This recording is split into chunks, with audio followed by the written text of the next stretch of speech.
Okay, I got my nice cycling jacket here. And, whoa, what is that? For some people, it's time to buy a new jacket.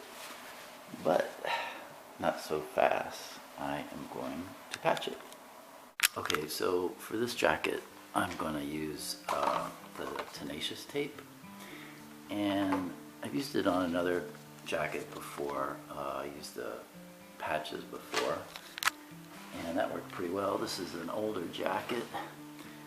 And patches on top of patches in the shoulder there. And that's lasted a few years through the wash and everything. So this time I'm going to use a long strip here. Okay, so I got the tape here. I've got a long strip of tape. And first I got to clean this rip up first. So I'm going to do that with the scissors. And I'm not going to do that while I film it because I only have one hand. But that's the first step, to trim that rough edges of that rip.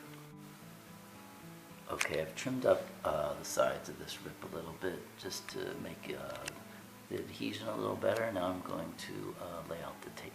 Okay, so now I've cut my patch tape, and I added this little bevel on the end just to try to make it look like I didn't have a piece of duct tape on the back. Try to soften that up a little bit. So now I'm going to peel, and then I'm going to stick that over. Alright. Okay, I think it helps to put a couple books by the rip to try to keep that flat while you apply the tape. Okay, so now I'm smoothing the tape down, and that was tricky. So what I did is I removed the backing on one half first, and then the other half, and that worked pretty well. So now I'm just going to smooth this out, and then I'll see what it looks like. Okay, I'm done.